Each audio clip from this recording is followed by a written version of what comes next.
महाराष्ट्रामध्ये बलात्काराच्या घटना काही थांबत नाहीत। त्याचसोबत ठाणे जिल्ह्यामध्ये गेल्या कित्येक महिन्यामध्ये अनेक बलात्काराच्या घटना ह्या पोलीस ठाण्यामध्ये त्याबद्दल गुन्हा दाखल करण्यात आलेला आहे। बदलापूरची जी घटना होती त्यामध्ये संपूर्ण देश हळहळला आणि त्याबद्दल गुन्हे देखील दाखल करण्यात आले, आरोपींना पकडण्यात आले। परंतु गेल्या 2 महिन्यापूर्वी 13 जुलैला अंबरनाथमध्ये एक सामूहिक बलात्कार झाला होता। त्या सामूहिक बलात्कार एका ठिकाणी नव्हे तर 2 ठिकाणी करण्यात आला होता। त्या सामूहिक बलात्काराचा एक साक्षीदार ज्याने पोलीस ठाण्यामध्ये साक्ष देऊन त्या आरोपीवरती कारवाई करण्यासाठी मदत केली होती। परंतु कालांतराने 9 जे आरोपी पकडले गेले त्या आरोपीमधील एक आरोपी ज्याचे काही नातेवाईक आहेत ते सातत्याने अरबाज या सामाजिक कार्यकर्त्याला सातत्याने जीव मारण्याची धमकी देणे, वेगवेगळ्या प्रकारचे त्याला धमक्याच्या माध्यमातून मानसिक त्रास देणे असा सर्रासपणे प्रकार ते घडवून आणत आहेत। सोबतच आता त्यांनी त्यांच्यावरती एक खोटा गुन्हा दाखल करण्यात आलेला आहे की ज्यामध्ये त्याने एका मुलीचा विनयभंग करण्याचा प्रयत्न केला असा काहीसा प्रकार त्याच्यावरती गुन्हा दाखल करण्यात आलेला आहे।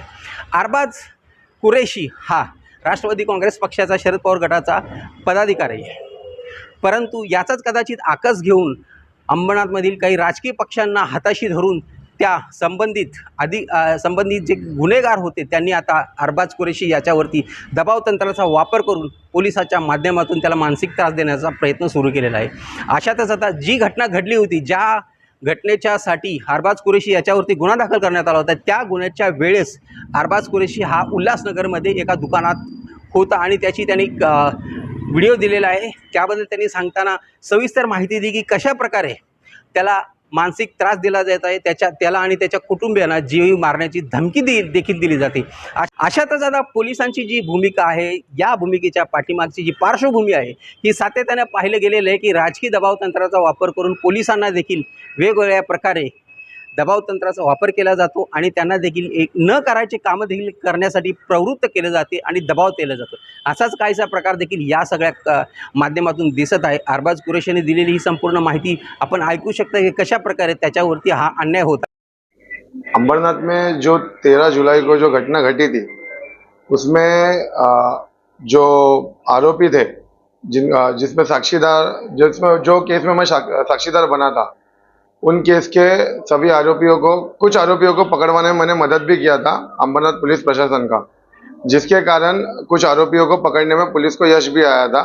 और अभी एक आरोपी उसमें से फरार है। अभी जो आरोपी उसमें से पकड़े गए थे अमन अब्दुल रऊफ शेख, जो अंबरनाथ युवा सेना शिंदेगढ़ का उप शहर अधिकारी अंबरनाथ पश्चिम का है, तो उसके घर वालों द्वारा मेरे को मेंटली कंटिन्यूसली टॉर्चर किया जा रहा है। मेरे घर के पीछे आके अश्लील शब्दों में गाली देना, मेरी मम्मी को, मेरी वाइफ को, बच्चे को, 11 महीने के बच्चे को, मेरे दोस्तों को अश्लील शब्दों में गाली देना, ये प्रकरण उनके घर के यहाँ से कंटिन्यूसली चलता आ रहा था।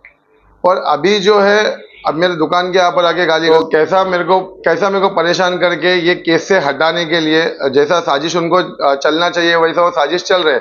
अभी कुछ दिनों पहले उन्होंने मेरे खिलाफ में सबसे पहला एनसी मैंने किया था, उस पर कोई कार्रवाई अंबरनाथ पुलिस की तरफ से नहीं की गई।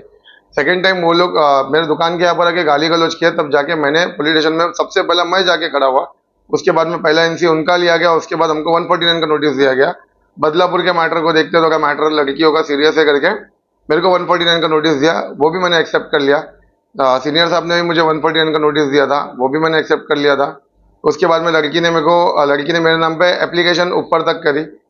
एप्लीकेशन जब अंबरनाथ पुलिस स्टेशन में आया, मेरे को बुलाया, मैं सामने गया, उस चीज़ को ये बताया, उसके जो पुरावे थे मेरे पास वो दिया और मैंने मेरा जवाब ढूंढा उधर पे। इस लड़की ने मेरे पे आरोप लगाया है, वो आरोपी की मामा की लड़की है, सगी मामा की लड़की, जॉइंट फैमिली, एक ही घर में रहते हैं ये लोग।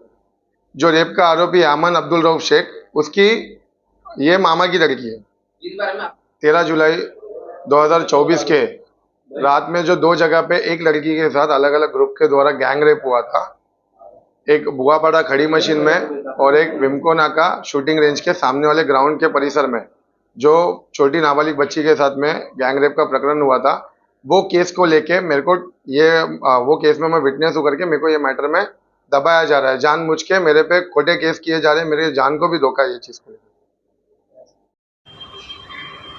या सर्व घटना पाहिल्यानंतर आता ज्या बलात्काराच्या घटना असो किंवा अन्यायाच्या विरोधात जे कोणी सामाजिक कार्यकर्ता पुढे येऊन एक सामाजिक बांधिलकी जपत असेल आणि जर अशा प्रकारे त्याच्यावरती जर गुन्हे दाखल होत असतील तर यापुढे कुठला सामाजिक कार्यकर्ता किंवा कुठलाही एक मानवरित्या जो कुठला कार्य करणारा व्यक्ती असेल तो यापुढे येईल का, अशी शंका आता सर्व जनसामान्यामध्ये उत्पन्न होत आहे.